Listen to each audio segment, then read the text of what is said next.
Offline पैसा with Manoj में आपका स्वागत है। आज की इस वीडियो का टॉपिक है best for mutual funds for SIP और लमसम। आज की इस वीडियो में हम बात करने वाले हैं बेस्ट फॉर म्यूचुअल फंड्स के बारे में। साथ ही साथ में यह भी जानेंगे, यदि आप लोग बिगनर हो तो ये जानने की कोशिश करेंगे कि म्यूचुअल फंड आखिर काम कैसे करता है, और मार्केट में और रिश्तेदारों में, फ्रेंड्स में जब आप बातचीत करते हो तो वो लोग ये कहते हैं कि सर म्यूचुअल फंड तो स्टॉक मार्केट में है और स्टॉक मार्केट तो जुआ है, यहाँ से अच्छा रिटर्न नहीं मिलता, इससे बढ़िया तो बैंक में एफडी करके रख देते हैं। लेकिन यहाँ पे हम जानेंगे कि म्यूचुअल फंड आखिर जो है वो काम कैसे करता है, उसको हम समझेंगे। तो देखिए, कुछ इस प्रकार से एक चार्ट आप देख सकते हैं। इस चार्ट से आपको समझ में आएगा कि आखिर म्यूचुअल फंड जो है वो काम कैसे करता है। देखिए, ध्यान से समझिएगा। अगर आपको ये छोटा दिखे तो वीडियो को आप जूम करके देख सकते हैं। देखिए, सबसे पहला है जो है कि इन्वेस्टमेंट, यानी कि इसी नाम से शुरू होता है कि इन्वेस्टमेंट, क्योंकि जो आपके पास पैसा है वो या तो आप पोस्ट ऑफिस में रखोगे या फिर आप बैंक में रखोगे, चाहे आरडी पे रखो, चाहे आप एफडी करा के रखो, चाहे किसी भी साहूकार से पैसा लेन देन करो, चाहे उनको मार्केट में उधार दो। तो सेम उसी प्रकार से जब हम पैसे को रखते हैं और वहां से कोई अगर रिटर्न आता है तो उसको बोलते हैं इन्वेस्टमेंट। तो देखिए, इन्वेस्टमेंट भी कई प्रकार के होते हैं। रियल एस्टेट का इन्वेस्टमेंट होता है, एफडी में जब आप करते हो तो वहां पे सिर्फ एक मिनिमम रिटर्न मिलता है आपको। लेकिन यहाँ पे इन्वेस्टमेंट, तो सबसे पहला जो है इन्वेस्टमेंट, और इन्वेस्टमेंट जैसे आप पैसा क्या करते हो, फंड मैनेजर को देते हो। XYZ कोई भी एएमसी आप चूज करते हो तो फंड मैनेजर होता है उसका। फंड मैनेजर को, यानी कि आपने 1000 रुपये मंथली, 2000 रुपये मंथली पैसा दिया आपने फंड मैनेजर को। ये फंड मैनेजर क्या करेगा, ये स्टॉक मार्केट और सिक्योरिटीज में जो है अपना पैसा इन्वेस्ट करेगा, यानी कि आपका ही पैसा। ये अपने एक्सपीरियंस के आधार पर किसमें, इक्विटी में करेगा, यानी कि स्टॉक मार्केट में भी कंपनियां होगी, जैसे एचडीएफसी बैंक होगी, रिलायंस होगी, टाटा होगी, इन सब में पैसा क्या करेंगे, इन्वेस्ट करेंगे डेप्ट में। उसके बाद यहां से जो रिटर्न आएगा वो रिटर्न आपके पास जाएगा, यानी कि यहां पे आप हो जो पैसा आपने इन्वेस्ट किया। तो इस प्रकार से जो है म्यूचुअल फंड काम करता है। इस चार्ट को आप स्क्रीनशॉट भी ले सकते हो ताकि फ्यूचर में आपको समझने में काम आएगा। अब यहां पे हम ये समझेंगे कि एनएवी का खेल, एनएवी का आखिर खेल क्या होता है, ये हम समझने की कोशिश करेंगे। देखिए, यहां पे अब हम समझेंगे एनएवी का खेल कि आखिर यदि हम 1000 रुपये मंथली एसआईपी करते हैं या फिर लमसम भी अगर इन्वेस्टमेंट करें तो ये एनएवी जो है इसका यूनिट कैसे डिस्ट्रीब्यूशन होता है, कैलकुलेशन कैसे होता है, इसको हम समझेंगे।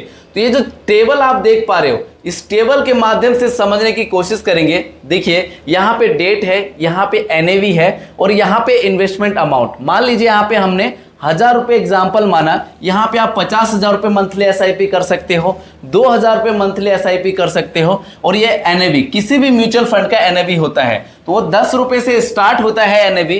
तो 2 जून 2024 को जिसने भी एनएवी स्टार्ट किया था, 2 जून 2024 को, इसको हम समझेंगे सिर्फ एक एग्जाम्पल के माध्यम से। तो एनएवी था किसी भी म्यूचुअल फंड का 10 रुपये, और 10 रुपये इन्वेस्टमेंट अमाउंट है 1000 रुपये। तो उसको 1000 रुपये को ऊपर रख के और एनएवी से अगर इसको आप भाग दे दोगे, डिवाइड कर दोगे, तो 100 रुपये, यानी कि जो रुपए में जो यूनिट मिलेगा वो कितना मिलेगा, 100 यूनिट मिलेगा। ठीक है। अब जब नेक्स्ट मंथ यानी कि 2 फरवरी को जब हम 1000 रुपये इन्वेस्टमेंट करेंगे तो ये जो एनएवी 10 रुपये से स्टार्ट हुआ था ये बढ़कर क्या हो गया, 11 रुपये में हो गया।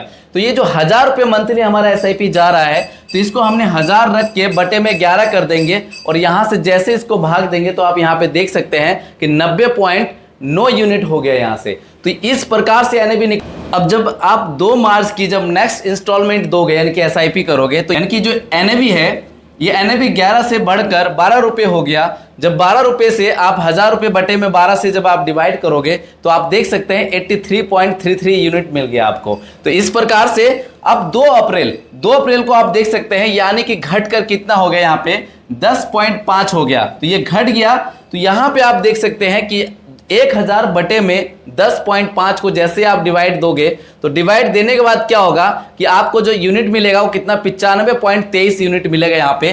तो यहाँ पे 12 और यहाँ पे 10.5, तो यहाँ पे देख सकते हैं अंतर। यहाँ पे आपको जब एनएवी कम था तो यूनिट आपको ज्यादा मिला और यहाँ पे एनएवी ज्यादा था तो यूनिट आपको कम मिला। नेक्स्ट देखेंगे 2 मई को अगर ये एनएवी घटकर 9.5 हो जाता है, यानी कि माइनस हो गया। 10 रुपए से स्टार्ट होता है, जैसे ये आएगा तो यानी कि माइनस में एनएवी चला गया। और जब माइनस में एनएवी चला गया और आप जो 1000 रुपए पर मंथ की एसआईपी कर रहे हो, ये आपका कंटिन्यू हर महीने कटता रहेगा। तो जैसे 1000 बटे में 9.5 को अगर आप डिवाइड करोगे, यानी कि 1000 रुपए को डिवाइड करोगे, तो डिवाइड करने के बाद आप देख सकते हो जो आपको यूनिट जो मिलेगा 105.26 यूनिट मिलेगा।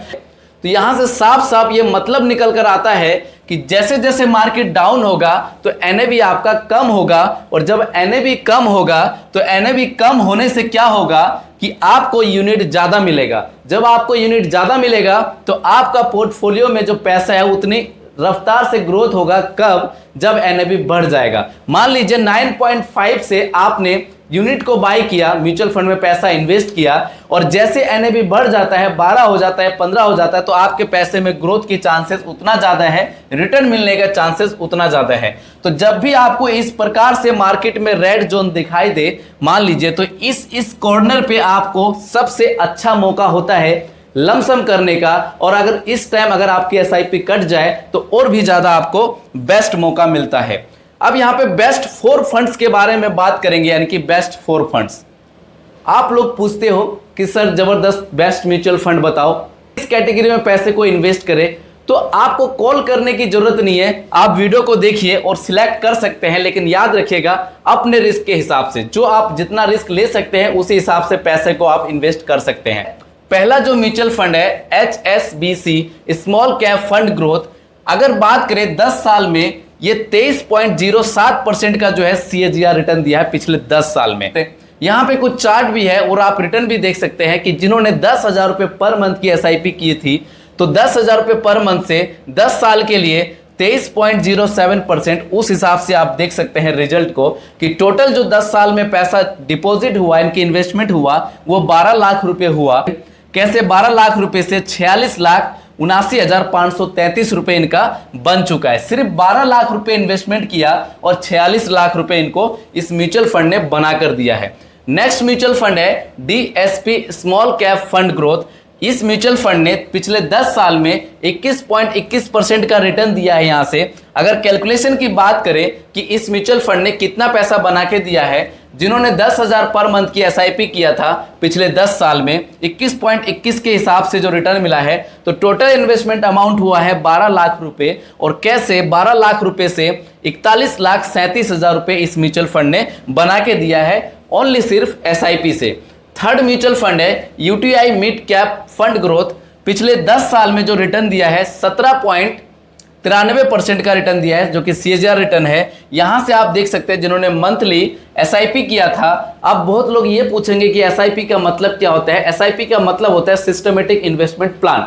जिस प्रकार से आप पोस्ट ऑफिस में, बैंक में आरडी करते हो, यानी कि हर महीने 1000 रुपये, 500 रुपये, 100 रुपये आप क्या करते हो, मंथली कटवाते रहते हो, सेम उसी प्रकार से एसआईपी होता है। तो यहाँ पे आप देख सकते हैं कि 10,000 रुपये जिन्होंने एसआईपी किया था आज से 10 साल पहले, और 17.93% के हिसाब से जो है रिटर्न दिया है। और कैसे? 12 लाख रुपए से 33,47,000 रुपए बना के दिया है इस म्यूचुअल फंड ने। म्यूचुअल फंड है PGIM India mid cap opportunity. पिछले 10 साल में 18.44% का रिटर्न दिया है, CAGR रिटर्न है। यहां से आप देख सकते हैं जिन्होंने 10,000 रुपए पर मंथ की एसआईपी किया था पिछले 10 साल में, 18.44% के हिसाब से टोटल जो इन्वेस्टमेंट अमाउंट हुआ है वो हुआ है 12 लाख रुपए। और 12 लाख रुपए से इस म्यूचुअल फंड ने बना के दिया है लोगों को 34,98,000 रुपए। अब यहाँ पे हम कुछ कैलकुलेशन देखने वाले हैं। जिस प्रकार से आप पूछते हैं कि सर 1 लाख रुपए इन्वेस्टमेंट करेंगे तो कितना रुपए मिलेगा, 2.5 लाख रुपए करेंगे तो कितना मिलेगा, 10 लाख रुपए लमसम करेंगे तो कितना रुपए मिलेगा। तो चलिए स्टार्ट करते हैं। देखिए, यदि आप 10 लाख रुपए इन्वेस्टमेंट करके छोड़ देते हो इस म्यूचुअल फंड में, तो कैसे 15 साल में अगर एक्सपेक्टेड रिटर्न मान के चले 17%, तो कैसे आप देख सकते हैं कि 10 लाख रुपए इन्वेस्टमेंट करके 1,05,00,000 रुपए आप बना सकते हैं, यदि आप इस म्यूचुअल फंड में बराबर करके अगर 10 लाख रुपए लमसम कर देते हैं। अब बात करेंगे यदि आपके पास 2.5 लाख रुपए हैं, इससे ज्यादा आप लमसम नहीं कर सकते हैं, तो यदि आप 2.5 लाख रुपए लमसम करते हैं तो कैसे 10 साल के बाद 17% यदि आपको एक्सपेक्टेड रिटर्न मिल जाता है, जैसे आपने अभी देखा है 21% का रिटर्न दिया है, 18% का रिटर्न दिया है इन म्यूचुअल फंड ने, तो कैसे 2,50,000 रुपए इन्वेस्टमेंट करने के बाद 10 साल के बाद आपके पास 12 लाख रुपए का पोर्टफोलियो हो सकता है। नेक्स्ट बात करेंगे, यदि आपके पास 2.5 लाख रुपए नहीं है, आपके पास ओनली 1 लाख रुपए हैं, तो यदि आप 1 लाख रुपए लमसम करके छोड़ देते हो, पिछले 10 साल बाद की अगर बात करें तो आपके पोर्टफोलियो में कितना पैसा हो सकता है 17% के हिसाब से। तो यहां से आप देख सकते हैं कि टोटल जो इन्वेस्टमेंट हुआ आपका वन टाइम 1 लाख रुपए, और कैसे 1 लाख रुपए से 4,80,000 रुपए का पोर्टफोलियो आपका बन सकता है 10 साल बाद। अगर इसी 1 लाख रुपए को इन्वेस्टमेंट करके छोड़ देते हो और 10 साल बाद आप नहीं निकालते हो, इसको यदि आप 20 साल बाद निकालते हो, कितने 20 साल बाद, तो आप देख सकते हैं यदि 17% का रिटर्न मिल जाता है तो कैसे 20 साल के बाद देख सकते हैं जो आपका 1 लाख रुपए कितना बन चुका होगा, 23 लाख रुपए बन चुका होगा। कितना? 23 लाख रुपए बन चुका होगा।